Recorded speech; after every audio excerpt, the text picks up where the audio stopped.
이번 시간에는 이제 항균제의 분류에 대해서 소개를 드릴 텐데, 이때까지 이제 개발됐던 항생제를 모두 다 소개를 드릴 수는 없고, 중요한 항균제에 대해서 그 계열별로 소개를 드리겠습니다.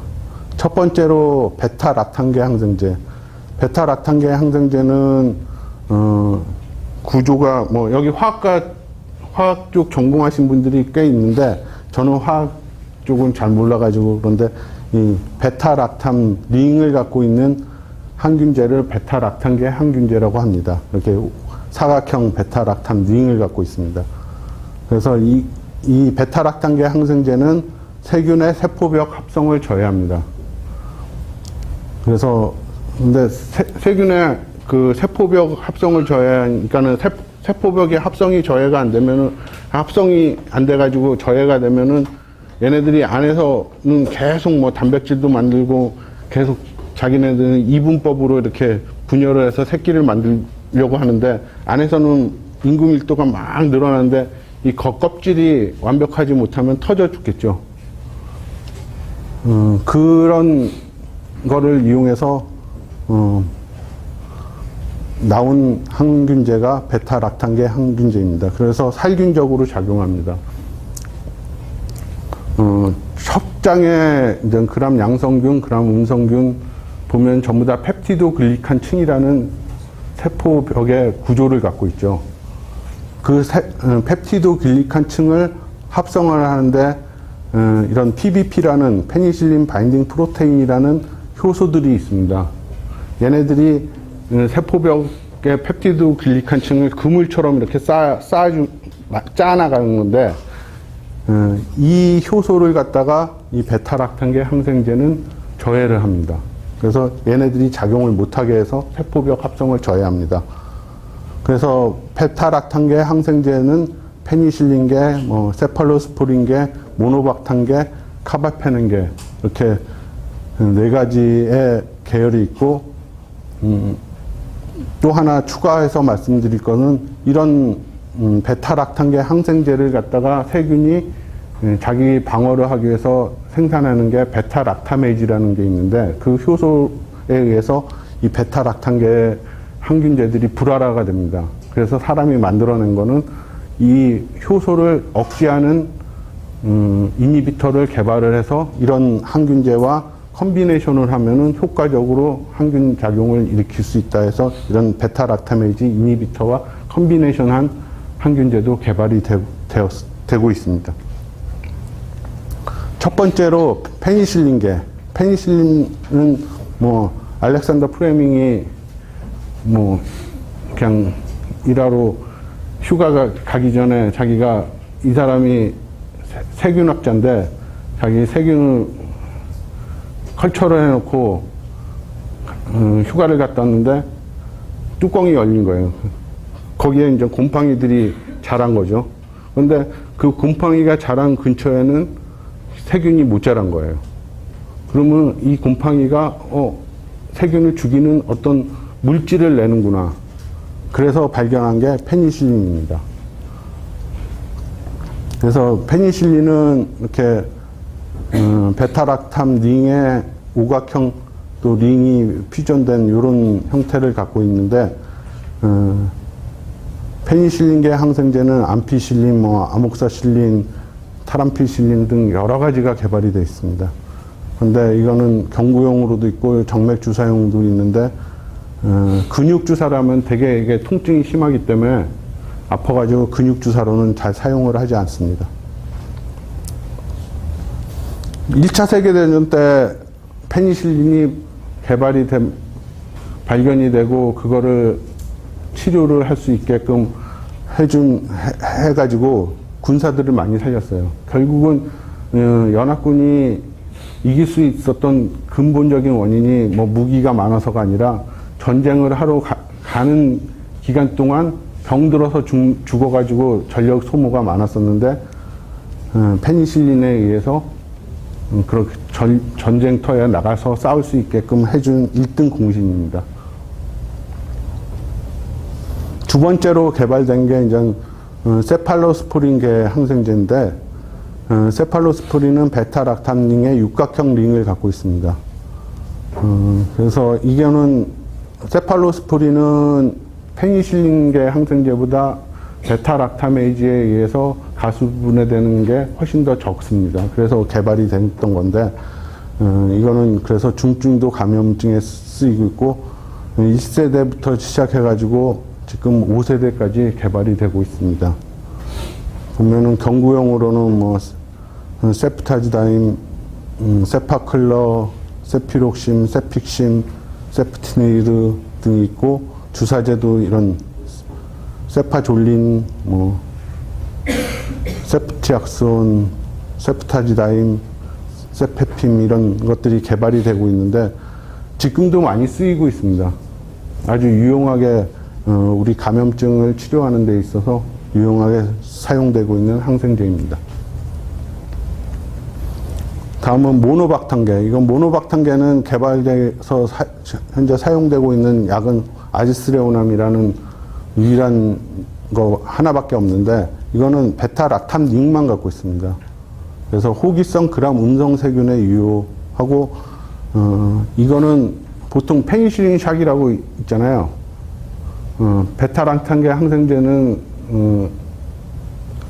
사람한테서 이렇게 면역 반응을 일으켜서 페니실린 샥이 오는데 이 모노박탄계 항생제 아지스트레오남은 이런 베타락탐 과민 환자에도 사용을 할 수가 있습니다. 그 다음에 이제 중요한 거는 카바페넴계 항생제. 이게 카바페넴 항생제가 왜 중요하냐면 그람 음성 세균을 갖다가 치료할 수 있는 최후의 지금까지 개발되어 있는 최후의 약물입니다. 그래서 강범위한 항균제인데, 그러니까 내성균의 감염증에도 사용이 되고 있고 주사제 대부분이 주사제입니다. 그래서 이미페넴, 메로페넴, 뭐 파니페넴은 요새 잘 안 쓰고 얼터페넴 이런 것들이 쓰고 있습니다. 이미페넴, 메로페넴은 아직도 많이 쓰고 있는 약입니다. 그리고 아까 말씀드렸다시피 이런 베타락탐계 항생제가 베타락타메이즈에 의해서 가수분해돼서 불활화되는데 그걸 막기 위해서 베타락타메이즈라는 에 대한 이니비터를 개발했습니다. 그래서 첫 번째로 개발된 게 이제 클라불란 애시드라고 해서 이 클라불란 애시드는 아목세실린이랑 복합을 해가지고 오그멘틴이라는 상품명으로 판매가 됐는데 항생제 중에서 아마 이때까지 가장 많은 세일을 달성한 약입니다. 그 후에 뭐 썰박탐, 타조박탐 이후에 최근에도 몇 가지가 더 개발됐는데 그렇게 해가지고 베타락탐계 항생제와 컨비네이션으로 지금 쓰고 있습니다. 두 번째는 글리코페타이드계. 이 글리코페타이드계도 마찬가지로 세균의 그 셀월 합성을 저해합니다. 그런데 베타락탐계 항생제와는 조금 다르게 얘네 베타락탐계 항생제는 PBP라는 효소에 작용을 해서 세포벽 합성을 저해하는데 이 펩티드 글리코펩타이드계는 PBP가 작용하는 작용점. 그러니까 얘네들이 이런 펩티드 글리칸 모노레이어가 있으면 이걸 연결시켜줘서 그물처럼 짜줘야 되는데 그 짜주는 역할을 하는 PBP에 작용을 해서 균을 억제하는 거는 베타락탐계가 하는 거고 얘네들은 요 PBP가 붙어서 이렇게 짜줘야 되는데 요 짜주는 요 부위에 디알라닌 요 부위에 결합을 해서 PBP가 작용을 못하게 하는 겁니다. 그래서 보면은 그 펩티드 글리칸 글라이코펩타이드계 계 중에서 가장 유명한 게 이제 방코마이신이라는 항균제가 있는데 이 방코마이신이 보면은 디알라닌 여기에 결합을 합니다. 그래서 PBP가 얘네들이 작용을 해서 이걸 붙여줘야 되는데 못 붙여주는 역할을 하는 겁니다. 근데 방코마이신이 왜 중요하냐면 방코마이신은 아까 그람 음성균은 카바페넴계가 가장 강력한 항균제라고 말씀을 드렸는데 이 글라이코펩타이드계, 특히 방코마이신은 그람 양성세균의 가장 강력한 항생제였습니다. 그래서 여기에 내성이 생기면은 치료할 수 있는, 방코마이신의 내성을 획득하면 치료할 수 있는 항균제가 2000년 이전에는 없었습니다. 어떻게 그러면 방코마이신의 내성을 획득하느냐? 디알라닌, 여기에 이제 방코마이신이 붙어서 PBP가 작용을 못하게 막음으로써 항균 역할을 하는데, 이 작용점을 갖다가 디알라닌 요 부분을 갖다가 디알라닌 디락테이트나 뭐 다른 걸로 변형을 시킵니다. 그래서 방코마이신이 작용을 못하게 세균이 이렇게 내성을 획득을 하고, 효율은 좀 떨어지지만 그래도 세포벽 합성을 해서 자기가 살아나가게끔 그렇게 내성을 획득하는 겁니다. 두 가지 이제 세포벽 합성 저해를 하는 그런 베타락탄계, 그 다음에 글라이코펩타이드계 항생제 두 가지가 있었고, 그 다음에는 이제 단백질 합성을 저해하는 항균제들입니다. 첫 번째로 아미노글리코사이드계. 이 아미노글리코사이드계는 세균의 리보좀이 70S 리보좀이 있는데, 그거를 서브 유닛으로 나누면 30S 리보좀과 50S 리보좀으로 분류를 하고 있습니다. 근데 이 아미노글리코사이드계는 30S 리보좀에 비가역적으로 결합을 해가지고 단백질 합성을 못하게 합니다. 그래서 비가역적으로 하기 때문에 살균적으로 이게 떨어지면 또 단백질 합성을 하면은 약간 정균적으로 해서 성장하는데 억제를 하는 거지만, 얘는 비가역적으로 결합하기 때문에 살균적으로 작용을 합니다. 뭐 잘 아시는 가나마이신, 뭐 겐타마이신, 아미카신 이런 것들이 아미노글리코사이드계 항생제들입니다. 그래서 우리 마이신하고 막 그렇게 옛날 마이신이라고 하고 얘기했잖아요. 그런 것들이 전부 다 여기에 속하는데, 이게 마이신, 미신, 카신, 이게 이제 어디서 유래됐느냐에 따라서 항균제 끝에 이름을 갖다 이렇게 붙이고 있습니다. 또 다른 단백질 합성 저해를 하는 거는, 이거는 이제 50S에 가역적으로 결합을 하는데, 이 50S에 붙는 것들 중에서 같은 사이트를, 그러니까 50S에 있는 같은 사이트를 갖다 공략하는 거를, 그것들이 마크로라이드계, 링코사마이드계, 그 다음에 스트랩토그라민, 이렇게 세 가지가 있는데, 요 세 가지는 같은 사이트를 공격하기 때문에 하나에만 내성이 생겨도 이 세 개에 전부 다 내성을 획득을 하게 됩니다. 그래서 MLS라고 표현을 하고 있습니다.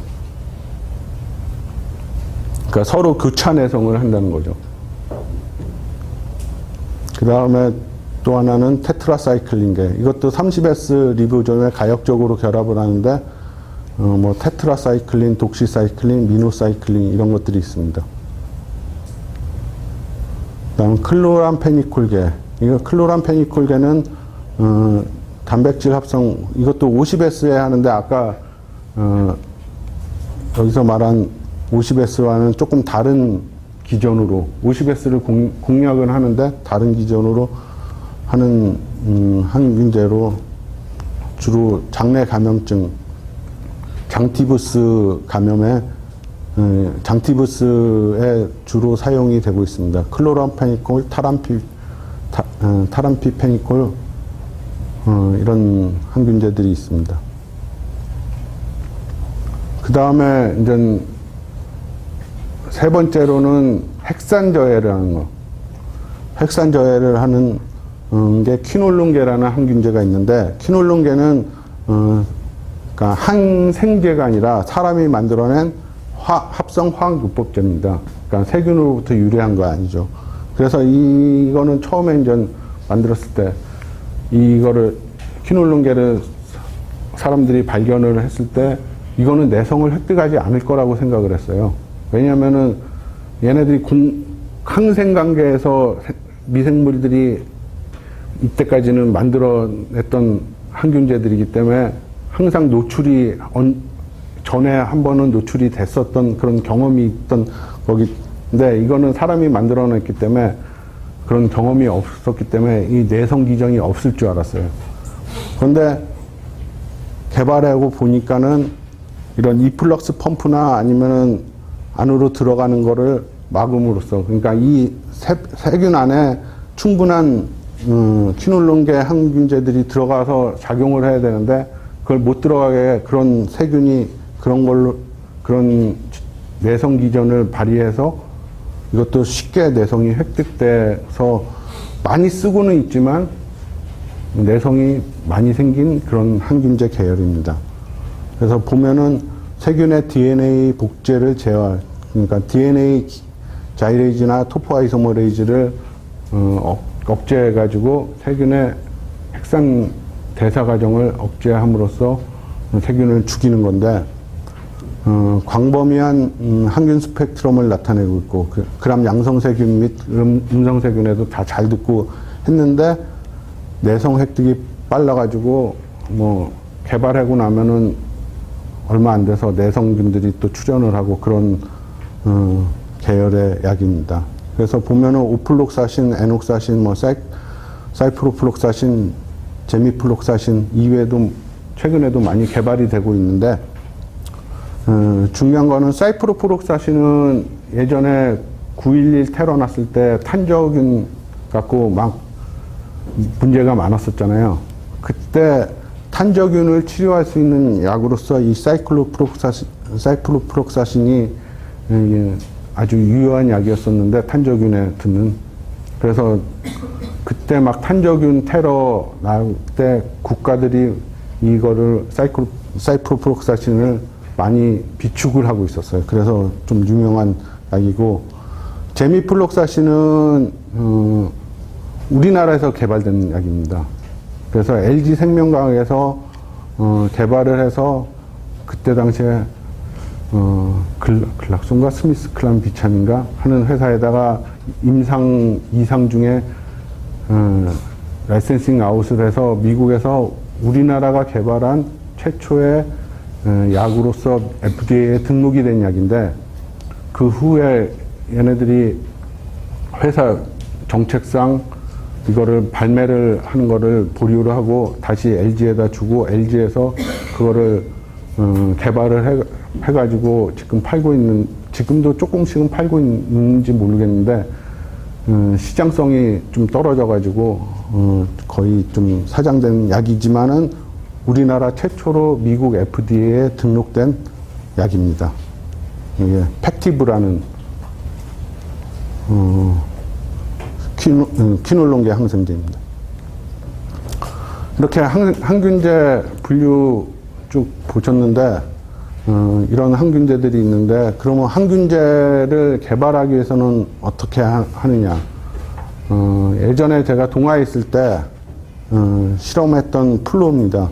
그래서 합성팀에서 시험물질을 합성하고 양립, 그전엔 전 타겟을 선정을 하겠죠. 사람에는 무해하고 균만 죽일 수 있는 그런 타겟을 선정을 하고, 거기에 맞는 물질을 합성하고 약효 평가를 하고, 그걸 통해서 후보 물질을 선정하고, 또 이 후보 물질이 진짜로 항균력이 진짜 광범위하게 잘 있는지, 우리가 원하는 균을 죽일 수 있는지 다시 항균력 평가를 하고, 그다음 약동력학 평가를 하고, 또 동물에서 감염을 시켜서 우리가 원하는 적응증으로 개발이 될 수 있는지 효과를 평가하고, 그 다음에 항균 특성을 평가하고, 독성을 평가해서 다른 약처럼 임상 1상, 2상, 3상을 통해서 발매를 하게 되는 겁니다. 그래서 항균제를 개발하기 위한 양립평가, 이번 강의의 주제가 이제부터 들어가는 건데,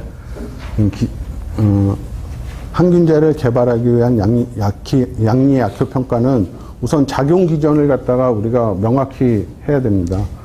그래서 이 작용점은 앞 시간에도 말씀드렸다시피 세균에는 유해하고 호스트에 특히 우리 사람에게는 무해한 그 셀렉티비티가 있어야 됩니다.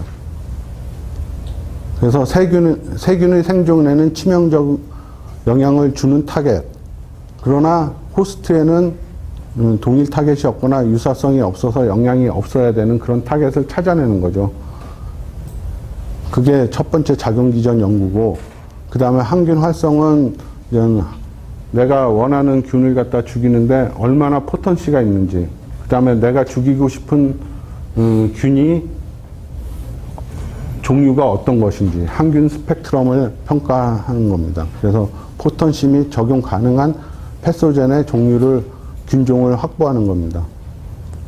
그래서 이 실험은 항균 활성 평가는 인비트로로 실험을 하고, 그 다음에 동물을 이용해서 동물에다 감염을 시켜가지고 약물을 투여해서 효과가 나오는지 그런 인비보 평가를 수행을 합니다.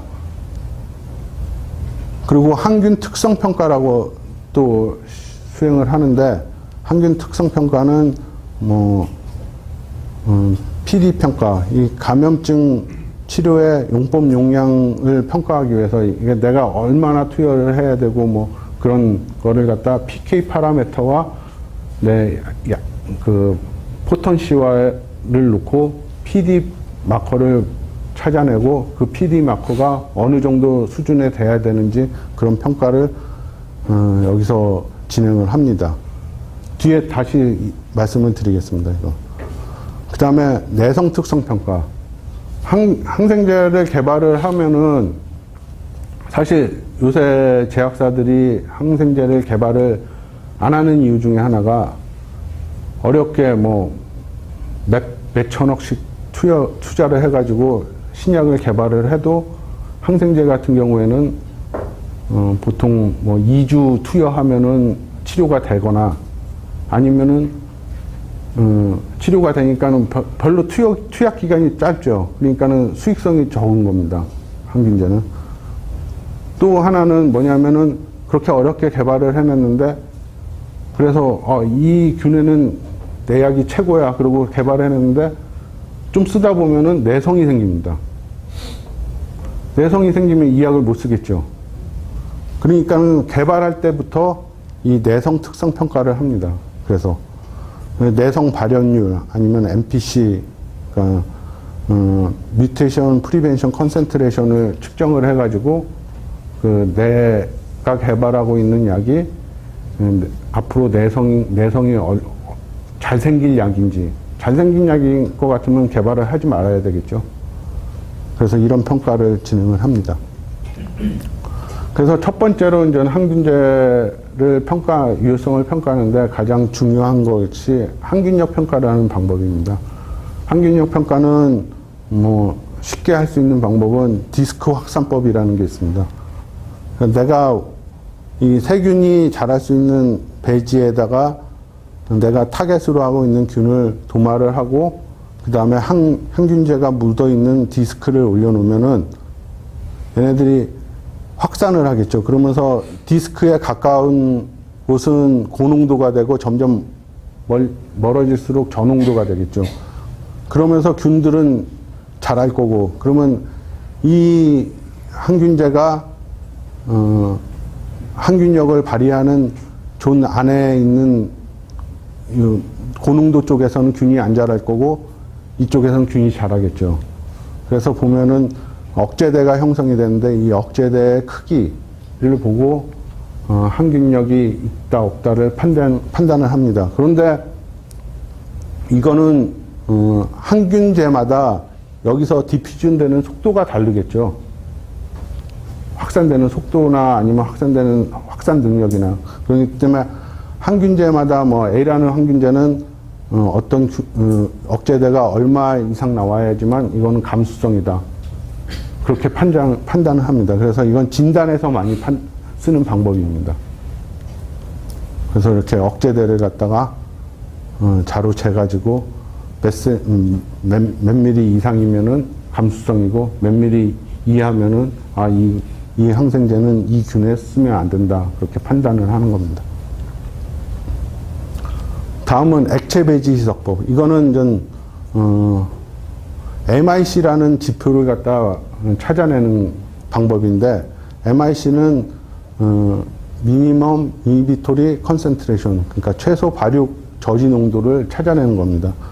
항균제가 농도별로 들어있는 액체 배지에 균을 일정량 넣고 배양을 하면은 균이 육안으로 봤을 때 균이 안 자란 농도가 나오겠죠. 이 최소 농도를 MIC로 규정을 하는 겁니다.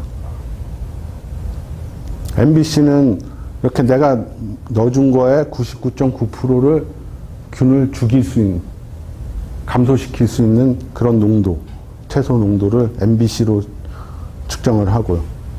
그래서 이 방법을 보시면은 여러분 책에 잘 나왔고 읽어보시면 아실 텐데, 농도별로 항균제를 넣고 균을 넣고 일정 균, 그러니까 10의 6승계의 균을 넣고 키우면은 하룻밤 배양을 하면 8 마이크로그램 퍼 ml부터는 균이 안 자라죠. 그러면 MIC를 갖다 8로 규정을 하고, 또 여기서 이제 샘플링을 해서 여기에 균이 몇 마리 있는지 셉니다. MIC라는 거는 균을 다 죽이는 게 아니라 균 성장이, 우리가 육안으로 보기에 균 성장을 억제하는 최소 농도거든요. 그러니까 여기에는 균이 있을 수도 있습니다. 그러니까 여기에 있는 균을 갖다가 카운팅을 해서 처음에 내가 10의 6승계를 넣어줬는데 여기에 99.9%가 죽었는지를 확인하는 겁니다.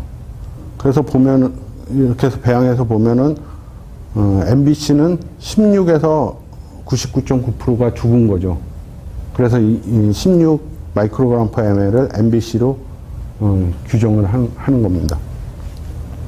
그래서 이런 액체 배지 희석법은 아까 시험관에서 하는 마크로 딜리션 법도 있고, 요새는 96회 아니면 384회를 써가지고 이렇게 마이크로 딜리션으로도 많이 측정을 하고 있습니다. 그래서 여기서 보면은 균이 자라다가 여기서부터는 안 자랐죠. 그러면 여기는 MIC가, 요 항균제는 1이 되는 거죠, MIC가. 그 다음에 또 다른 방법 중에 하나는 한천배지 희석법이라고 있습니다. 이건 아까는 액체 배지로 실험을 하는 거고, 이거는 한천배지, 아가배지로 실험을 하는 건데, 아가배지에다가 아가배지에 항균제, 내가 테스트하고 싶은 항균제를 농도별로 포함되게 아가배지를 만듭니다. 그러고 나서 균을 갖다가 이렇게 스팟으로 찍습니다. 그리고 하룻밤 배양을 하면은 균이 요균들은 자랐는데 요균들은 0에서는, 그러니까 항균제가 안 들어간 데서는 다 자랐는데 여기서부터 안 자랐죠. 그러면은 요 세 개의 균은 MIC가 2 마이크로그램 퍼 ml 이하가 되는 거고, 그 다음 줄에 4개의 균은 MIC가 4 마이크로그램 퍼 ml이 되는 겁니다. 이런 식으로 항균력을 평가해서 MIC를 규정을 하는 겁니다. 이 한천배지 희석법의 장점은 한 플레이트에 여러 개의 균을 갖다가 한꺼번에 평가를 할 수 있는 게 장점입니다.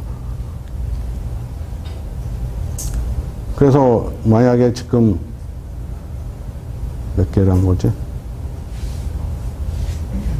14개의 균을 한꺼번에 평가를 해서 보면은 MIC가 2 마이크로그램 퍼 ml 이하인 거는 3개의 균주가 MIC가 되는 거고, 4 마이크로그램은 4개의 균주가 되는 거고, 이런 식으로 MIC를 쭉 리스팅을 하는 겁니다. 그래서 진짜 실제로 실험실에서 어떻게 평가를 하냐면은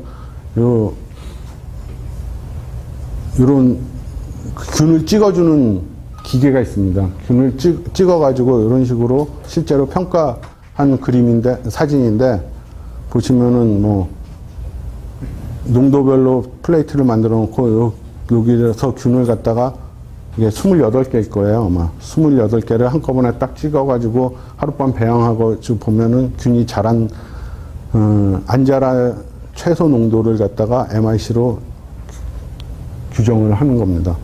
이렇게 해서 규정한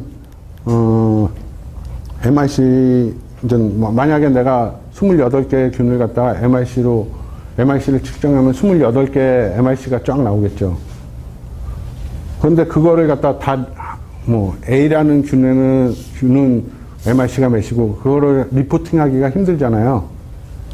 그래서 MIC 레인지, MIC 50, MIC 90이라는 값으로 리포팅을 합니다.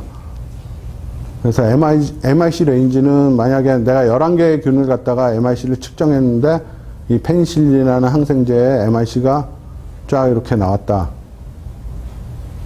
페니실린 항생제에 대한 11개의 균의 MIC가 이렇게 쫙 나왔다 그러면은 이걸 갖다 정리를 하면은 MIC 레인지 제일 낮은 MIC부터 제일 높은 MIC까지의 레인지를 갖다 써주고 그 다음에 이걸 낮은 거부터 순서로 높은 것까지 이렇게 쭉 나열을 해가지고 50번째 해당되는 거, 50%에 해당되는 거, 평균이 아니라 50%에 해당되는 거를 MIC 50으로 규정을 하고 그 다음에 90%에 해당되는 거를 MIC 90으로 규정을 해서 리포팅을 합니다. 이렇게 되면은 내가 11개의 균을 갖고 했는데 MIC는 이 정도 레인지고 중간 값은 이 정도고 거의 대부분 0.5에서 0.5 마이크로그램 퍼 ml이면 이 11개 중에 90%는 억제를 하는구나 이걸로 알 수가 있는 거죠. 이렇게 MIC를 평가를 하고 그 다음에 MIC 평가는 간단해요. 이런 식으로 하면 되네요. 그 다음에 항균 특성 평가. 항균 특성 평가는 이 내가 개발하고 있는 아니면 평가를 하고 싶은 항균제가 어떤 항균 특성을 갖고 있는지, 그러니까 이 약이 농도가 높으면 높을수록 균을 잘 죽이는지 아니면은 어떤 일정한 농도에서 유지시켜주는 시간이 중요한지를 평가하는 방법입니다. 그래서 타임킬 스터디라고 하는데 농도별로 일정 균을 갖다가 들어있는 데다가 항균제를 농도별로 넣어놓고 시간별로 균수가 어떻게 변하는지를 평가를 하는 겁니다. 그래서 A라는 항균제는 보면은 농도가 높아져도 똑같은 살균 속도를 나타내고 있죠. 균을 죽이는 속도가. 이런 거 같은 경우에는 농도 의존적이 아니라 타임 의존적, 그러니까 타임 의존적인 항균 특성을 나타내는 거고, 여기에 있는 항균제 같은 경우에는 농도가 높아질수록 점점점 살균 속도가 빨라지는 겁니다. 그런 거 같은, 이런 항균제 같은 경우는 농도 의존적 킬링을 나타낸다. 그렇게 해서 항균 특성을 표현하는 거고, 이런 게 왜 중요하냐면은 우리가 또 뒤에 PD 파마코 다이내믹에서 다시 얘기를 드리겠지만은 만약 이런 약인 것 같으면은 우리가 하루에 먹는 게 이제 1000ml를 먹어요. 그런데 1000ml를 먹는데 이거를 한 번에 1000ml를 먹을 건가 아니면은 이거를 두세 번에 나눠서 먹을 건가, 만약에 두 번에 나눠서 500ml, 500ml를 먹을 건가 했을 때 이런 특성을 갖고 있는 항균제들은 1000ml를 한 번 확 먹어주는 게 농도 디펜던트 하기 때문에 더 효과적이겠죠. 반면에 타임 디펜던트한 약물들은 어느 정도 일정 농도만 이상으로 유지시켜주면 그 시간적으로 시간이 많아질수록 효과적인 거죠. 이거를 갖다가 한 번에 빵 먹어줘도 의미가 없어지는 겁니다. 그래서 나중에 임상에서 내가 용법 용량을 어떻게 설정을 할 건가 그런 거를 예측하기 위한 기초 자료로서 사용이 되고 있습니다. 그 다음 내성 특성 평가.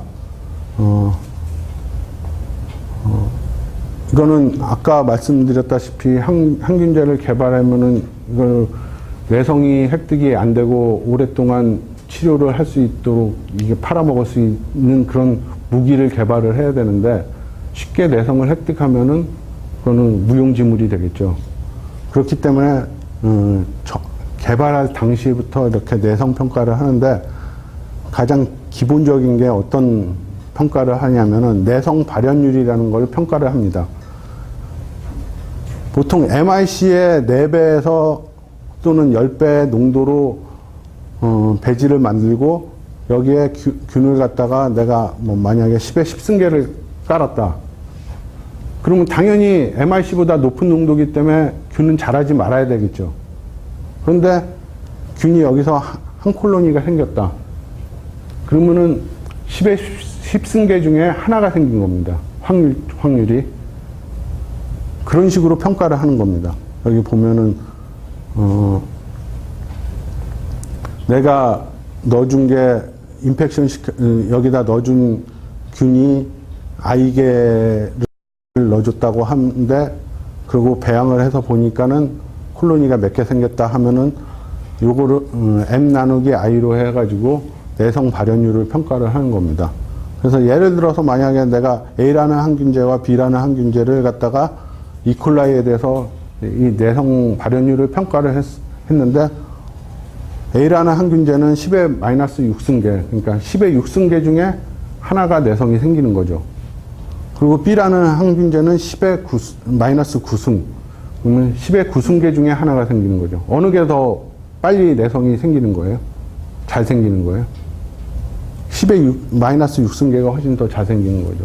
그러면 A라는 항균제는 개발해봤자 내성이 금방 생길 수 있는 거고 B라는 항균제는 더디게 생기겠죠. 그러면 B라는 항균제를 개발을 해야 되는 거죠. 예, 보통 지금 현재 나와 있는 항균제들 대부분 보면은 내성 발현율이 10의 마이너스 8승 8승 정도 됩니다. 어떻게? 참.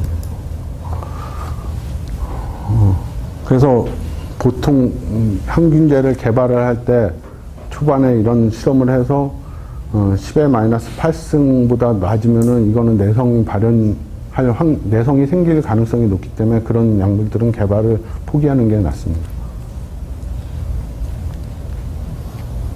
그 다음에는 이런 항균제를 갖다가 세균은 우리 몸에 감염을 일으키고 우리는 약을 몸을 통해서 먹고 몸 속에서 몸을 통해서 노출된 항균제들이 우리 몸에 감염된 세균을 갖다 죽이는 거잖아요. 그래서 치료를 하는 거잖아요. 그렇기 때문에 우리가 약을 먹거나 주사를 맞거나 그랬을 때 이 약동역학 특성이 매우 중요합니다. 약효를 나타내기 위해서. 그래서 약동역학 혹시 배우셨나요, 여기서? 그러니까 약을 우리 몸에 투여를 하면 뭐 경구제로 먹던 주사를 맞던 그렇게 투여를 하면은 이 약은 우리 몸에서 흡수되고 분포되고 대사되고 배설되는 이런 경로를 갖습니다. 그래서 ADM이라고 하는데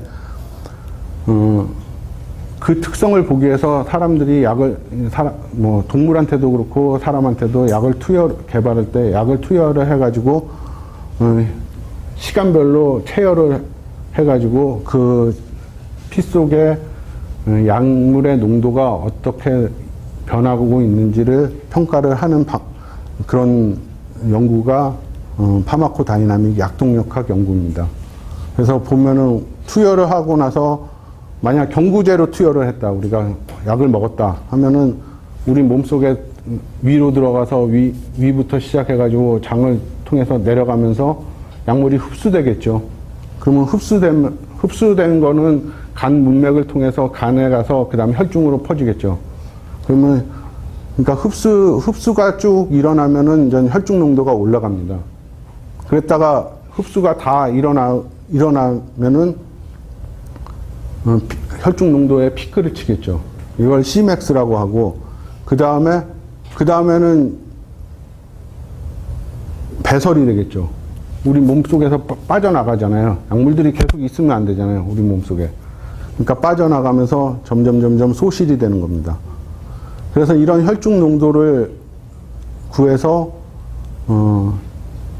Cmax라는 그 혈중 최고 농도를 측정을 하고 그 다음에 요 곡선화 면적을 계산을 해서 AUC라는 값을 구하고 또 소실되는 속도를 또 계산해서 양물의 반감기를 구합니다. 이런 연구들이 파마코키네틱이라고 하는데 이걸 통해서 용공업 용량 설정의 기본 자료로 사용하고 있습니다. 이게 어떻게 이용이 되냐 하면은 아까 말씀드린 것 같이 우리 몸에 박테리아가 인펙션이 되죠. 감염이 일어나죠. 그러면 우리는 약을 갖다가 사람을 통해서 감염된 사람한테 투여를 하면은 바로 박테리아에다 투여를 하는 게 아니죠. 우리 몸을 통해서 투여를 하고 여기서 혈중으로 약물이 돌아다니다가 이 박테리아를 죽이는 겁니다. 그러니까 이 관계를 갖다가 연구하는 게 PK/PD라고 하는데, 그러니까 약물이 사람과의 관계는 약동력학, 파마코키네틱으로 알 수 있는 거고, 약물과 박테리아의 관계는 우리가 아까 항균력 평가한 그 지표인 MIC나 MBC로 평가를 하는 겁니다. 그래서 보면은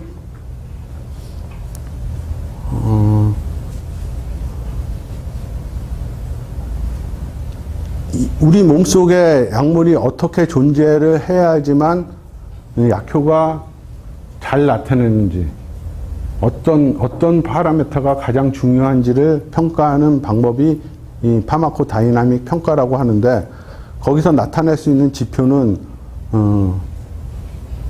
그러니까 항균제와 균과의 관계인 MIC가 중요하겠죠. MIC가 있고 그 다음에 약동력학 평가로 나타나 있는 Cmax, AUC 이런 지표를 사용하거나 아니면은 MIC 이상 MIC 이상 혈중에서 유지시켜줄 수 있는 농도로서 이렇게 세 가지로 PD 파라미터를 구합니다.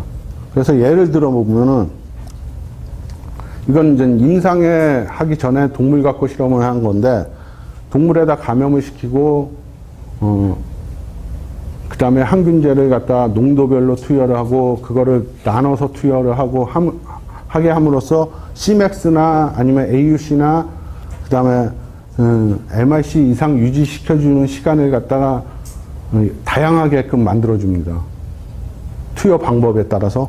그렇게 해가지고 효과를 보면은 이거는 이제 쥐의 허벅지에다 감염을 시킨 다음에 약물을 갖다 투여를 해가지고 나타난 효과를 갖다 표현을 한 건데, AUC를 이렇게 AUC 지표를 갖다 높여주거나 아니면은 MIC 이상 유지시켜주는 시간을 갖다가 높여주는 용법이나 아니면은 Cmax를 높여줄 수 있는 용법. 그렇게 했을 때 어떤 게 약효랑 가장 코릴레이션이 큰가 하는 거를 이 실험을 통해서 확인을 하는 겁니다. 그래서 여기서 보면은 이 약물 같은 경우에는 R 스퀘어 값이 AUC랑 가장 리니어하죠. 0.82가 나왔으니까. 다른 거는 0.57, 0.59, R 스퀘어 값이 이렇게 나왔으니까 얘가 가장 그러니까 약효를 나타내는 데 있어서 약물을 AUC가 높게끔 해줄 수 있는 투여 용법 용량으로 하면은 가장 효과적이다 하는 게 이 실험을 통해서 알 수 있는 거죠. 이거를 임상에서 똑같이 실험해보면 똑같이 나옵니다. 그래서 이런 거를 갖다가 특성을 갖다가 분석을 하는 게 파마코다이나믹이라고 하는데, 이걸 통해서 MIC, AUC에 의존적인가 아니면 MIC 이상 유지시켜주는 데 의존적인가, Cmax가 높은 게 좋은가 하는 거를 갖다 이 평가를 통해서 해보면은 항균제의 계열별로 이게 특성이 나뉩니다. 그래서 보면은 AUC에 의존적인 거는 뭐 방코마이신, 마이크로라이드, 옥사졸리드 이런 게 이런 게 여기 AUC에 의존적이고, 베타락탄계 같은 항균제는 MIC 이상 유지시켜주는 시간에 의존적입니다.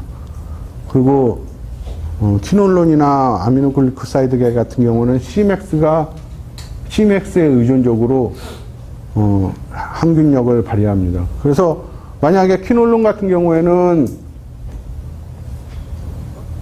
아까 말씀드린 것 같이 1000ml를 여러 번 나눠서 먹는 게 좋겠어요? 아니면 한 번에 먹는 게 좋겠어요? 이건 Cmax 의존적이기 때문에 우리가 한 번에 1000ml를 딱 먹어주면은 혈중 농도가 쫙 치고 올라가기 때문에 이 키놀론 같은 경우는 여기에 의존적이기 때문에 한 번에 먹는 게 좋겠죠. 그런 거를 이제 동물 실험을 통해서 평가를 해서 사람에서 일상을 통해서 혈중 농도 PK를 그러니까 파마코키네틱을 사람에서의 파마코키네틱을 일상에서 건강한 사람 갖고 하고 그 다음에 안정성을 본 다음에 이제 이상에서는 이런 약물들은 혈중 농도가 Cmax가 어느 정도 돼야지 동물에서도 효과가 나왔으니까 사람에서도 어느 정도를 투여를 해야 되겠구나 알고 미리 예측을 하고 이상을 실험을 해서 약을 개발하는 겁니다. 그래서 그 다음에 항균제를 유효성 평가를 하는 거는 간단해. 항균제가 균에 얼마나 효과적인가를 보는 거고, 이런 항균 특성을 또 평가를 해서 내가 어떤 방법으로 균을 죽이는 게 가장 이상적인가를 평가하는 게 유효성 평가인 거고, 여기에 덧붙여서 이제 뭐 동물 실험을 하는데, 동물 실험은 간단해요. 그냥 균을 갖다가 동물에다가 감염을 시켜서 약을 투여를 하고, 이 동물이 뭐 몇 마리가 죽어나가는지, 아니면 감염 부위를 채취해서 균이, 내가 만약에 10에 6승계를 넣어줬는데 여기서 몇 마리가 채취됐는지, 균이 몇 마리가 나왔는지, 그런 걸 보고 인비보 실험을 하는 거기 때문에 인비보 실험은 간단하고, 그래서 지금 말씀드린 이 항균력 평가, 항균 특성 평가, 그 다음에 내성 특성 평가, 그 다음에 PD 양력학 평가, 이런 요 네 가지가 가장 기본이 되는 항균제의 유효성 평가입니다. 그래서 강의 드릴 내용은 어느 정도 됐고, 제가 그냥 쭉 이어서 하고 일찍 끝내는 게 낫죠? 힘드세요? 잠깐 동아에 있을 때 개발했던 항균제에 대해서 간단히 소개를 드리고 이번 시간 마칠까 합니다. 제가 동아에 있을 때 전 개발했던 항균제인 시백스트로라는 항균제는 옥사졸리디논 게 아까 소개를 안 드렸는데, 이거는 2000년 초반에 개발된 항균제 계열입니다. 옥사졸리디논계 항균제고, 이거는 단백질 합성을 저해하는 그런 항균제입니다. 근데 기존에 이제 2002년도에 파이자에서 자이복스라는 약물을 발매를 했는데, 그게 이제 그 약물이 개발될 때 우리도 동아에서 같이 시작을 했어요. 그런데 얘네가 훨씬 먼저 시작을 했기 때문에 먼저 나왔고, 우리는 그러면 그 자이복스라는 약물보다 훨씬 더 우수한 약물을 해보고자 이제 이 프로젝트를 시작해가지고 진행을 했는데, 특징을 보면은 이 리네졸리드보다 한 4배에서 8배 우수한 효력을 갖고 있고, 내성에 대해서도 좋았고, 그 다음에 자이복스는 하루에 2번씩 투여를 해야 되는데, 우리가 개발한 시백스트로는 하루에 1번만 투여를 해도 효과가 나타났고, 그래서 이게 개발됐던 건데, 여기에 대해서 간단히 그냥 실험했던 내용, 그런 거를 소개를 드리겠습니다. 이거를 시작하게 된 거는 좀 뭐 1970년대까지는 이런 여러 계열들이 개발되고 그 후에 개발이 안 되고 약물이 개발이 안 되고 있으면서 요 1990년도 2000년도 들어서면서부터는 그람 양성세균의 내성 문제가 아주 사회적인 이슈가 됐었어요. 특히 MRSA가 가장 그람 양성 중에서 문제라고 되었는데 MRSA를 치료할 수 있는 항균제가 방코마신이 있었는데 방코마신에도 내성인 균들이 요 당시에 90년도에서 2000년도 사이에 많이 막 참거를 했어요. 나오고 있었어요. 그래서 이 그람 양성을 타겟으로 하는 약을 개발을 해야 된다는 게 WHO에서도 그때 막 한참 이슈가 됐었고, 그래서 이 프로젝트를 시작을 하게 됐는데, 맨 처음에 자이복스란 약이 발매가 돼가지고 한참 많이 팔 때는 1조 4천억, 한 해에 1.4천억 정도로 우리나라 돈으로 판매를 했던 블록버스터의 약물인데, 이 약이 보면은 약효도 조금 약하고 내성도 좀 빨리 생기는 경향이 있고 부작용도 있었고, 그 다음에 약을 많이 먹어야 되고 600ml를 하루에 2번씩 먹어야 되는 그런 것도 있었고, 그래서 이거를 좀 더 개선한 세컨 제너레이션의 베스트 인 클래스의 약물을 개발하고자 연구를 시작을 했고, 그래서 개발했던 게 테디졸리드라는 그런 약을 개발을 한 겁니다. 그래서 보시면은 이 프로젝트는 1999년도에 시작을 해가지고, 그러니까 제가 동아에 있으면서 거의 이 프로젝트에 모든 거를 쏟았다고 해도 과언이 아닌데, 처음에 이 프로젝트를 시작을 해가지고 맨 처음에 후보 물질인 이 약을 갖다가 찾아냈는데, 이 약을 갖다가 그래서 전임상을 통해서 이제 임상으로 올리려고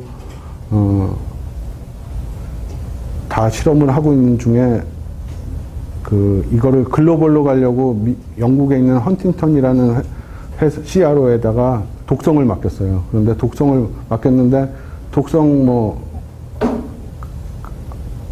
할 때 설치류하고 이제 비설치류에 대해서 반복 투여 독성을 하잖아요. 그런데 설치류에서는 아무 문제가 없었어요. 그런데 비글견에다 투여를 하니까 애가 밥을 안 먹어요.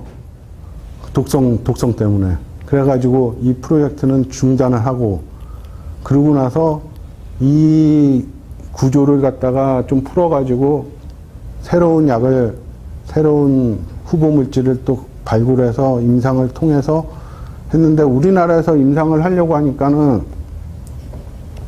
우리나라는 인구가 적기 때문에 임상하는 기간이 너무 오래 걸리고 투자비 대비해서 효율이 안 나오는 거예요. 그래서 회사에서는 힘들다, 중단해라, 그렇게 압력을 많이 받았고, 그런 차에 이제 해외 학회 나가서 이제 이런 연구 결과들을 많이 발표를 했었는데, 그걸 보고 미국에 있는 트리어스라는 회사에서 이 물질을 사가지고 미국에서 임상을 1상, 2상, 3상을 진행을 하면서 3상은 이제 글로벌리 한 거죠. 유럽까지 같이. 그래가지고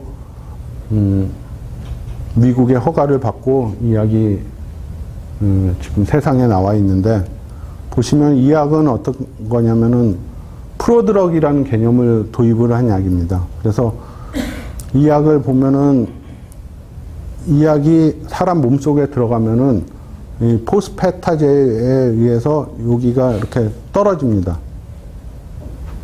그래서 이게 붙어 있을 때는 물성이 되게 좋아요. 물에도 잘 녹고, 이 물질이 물에 잘 안 녹기 때문에 주사제로 사용을 할 수가 없었거든요. 그래서 그거를 보완하기 위해서 이렇게 프로드럭을 만들었는데, 요 물성도 좋고, 그래서 요 약을 사람한테 투여를 하면은 몸속에 들어가가지고 이렇게 포스파타제, 몸속에 있는 포스파타제에서 여기가 분해가 되고, 요게 약효를 나타내는 그런 약입니다.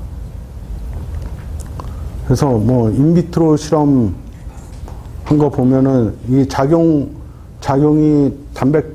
세균의 단백질 합성을 저해하는 거기 때문에 단백질 합성 저해능을 갖다가 1세대 옥사졸리드논 약인 리네졸리드랑 비교했을 때 훨씬 더 낮은 농도에서 그 단백질 합성 저해를 하고, 그 다음에 여러 가지 균에 대해서 MRC 평가를 한 거죠. MRC 평가를 해서 이 리네졸리드와 대비를 했을 때, 뭐, 많게는 16배까지도 효과가 있었고, 보통 한 8배 정도 MRC90가 우수한 그런 거를 해서 그런 결과를 나타냈고, 그래서 보면은 뭐, MRSA도 있고,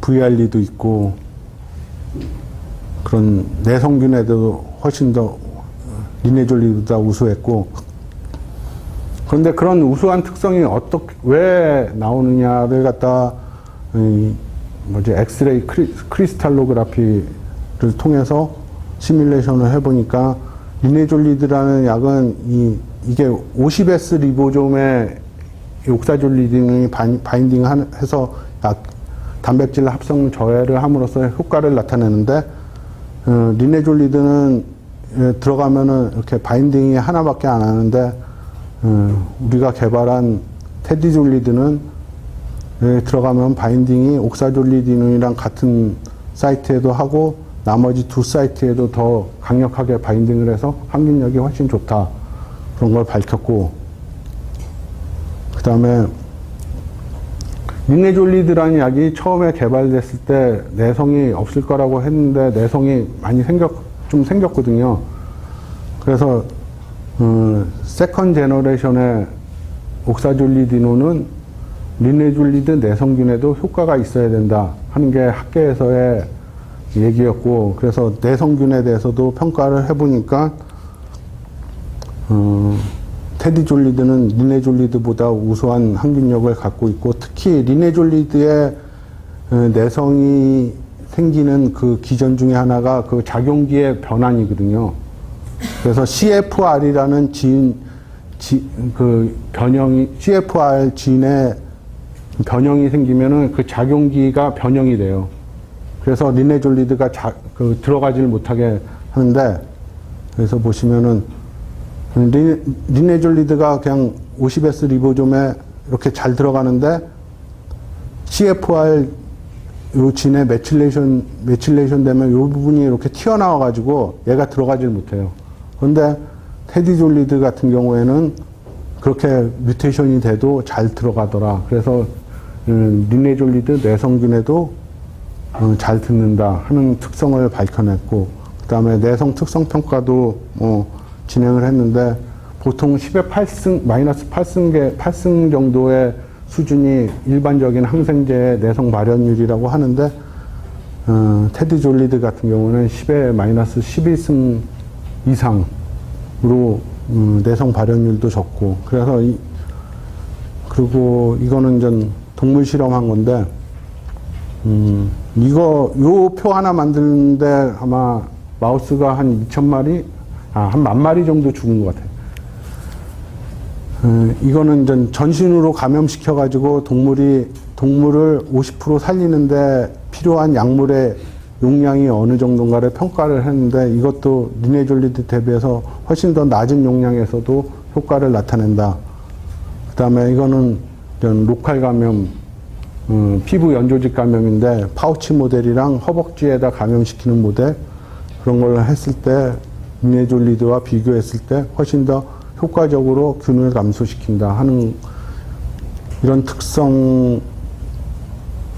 이건 폐렴 모델에서도 훨씬 4배 정도 낮은 용량에서 치료가 가능하다 하는 그런 특성을 가지고, 이런 독성 시험도 당연히 했죠. 독성 시험 해가지고 임상 1상, 2상, 3상을 해서 발매를 했는데, 1상에서 보시면은, 이제 1상에서 PK를 했고, 사람에서의 혈중 농도를 이렇게 구해가지고 했는데, 보면은, 옥사졸리디논 계 항생제는 AUC의 아까 말한 PD 파라미터 중에 AUC에 의존적이라고 하는데, 리네졸리드의 이 PD 파라미터를 보면은 AUC를 MIC로 나눈 값이 27일이에요. 그런데 테디졸리드는 200mg만 먹어도 이 PD 파라미터가 45로 나와서 200mg만 투여해도 충분히 리네졸리드 이상의 효과를 나타낼 수 있다 하는 게 실제로 감염 환자에서 실험을 임상 평가를 안 해봐도 이 일상 평가를 통해서 이렇게 확인을 했고, 그래서 이상을 200mg로 시작을 해서 이상을 진행을 했고, 3상에서는 200mg을 테디졸리드는 하루에 한 번씩 6일 동안 투여를 한 거고, 리네졸리드는 600mg를 하루에 2번 10일 이상 투여를 해야지 효과가 있다고 얘네들은 임상적으로 확인해서 허가를 받은 거거든요. 이거와 대비해서 비열등성 실험을 해가지고 보면은 맨 처음에 이게 이렇게 피부 연조직 감염이 있었는데 3일만 투여해도 깨끗해지더라 하는 거를 가지고 임상 3상을 글로벌리 해가지고 보면은 리네졸리드 10일 투여한 거에 대비해서 테디졸리드는 하루에 6번만 200mg 투여를 해도 리네졸리드와 거의 동등하거나 우수한 효과를 나타낸다 하는 걸로 해서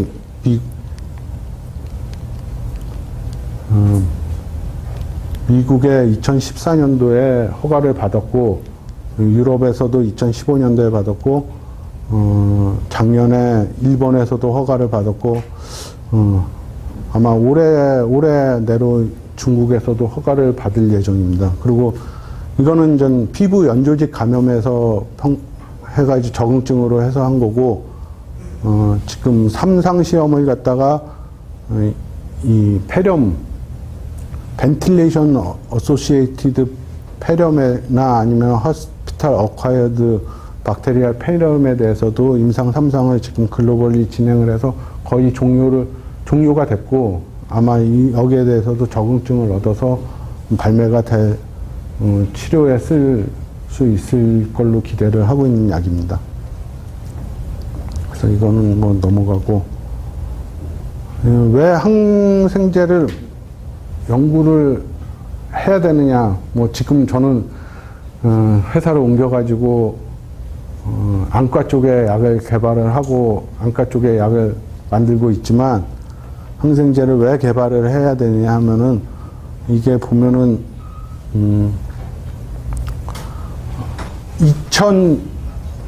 2050년도 가면은 연간 그 감염증에 의해서 사망하는 인원이 1000만 명이 넘을 거래요.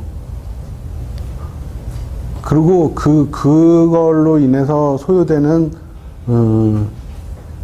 그 비용이 12경원, 우리나라 돈으로 12경원 정도의 비용이 소요되기 때문에 이 내성균에 의한 감염증은 앞으로도 계속 사회적인 이슈가 되고, 그거를 치료할 수 있는 항생제를 개발해야 된다는 게 뭐 이쪽 항생제에 있는 사람들의 논리입니다.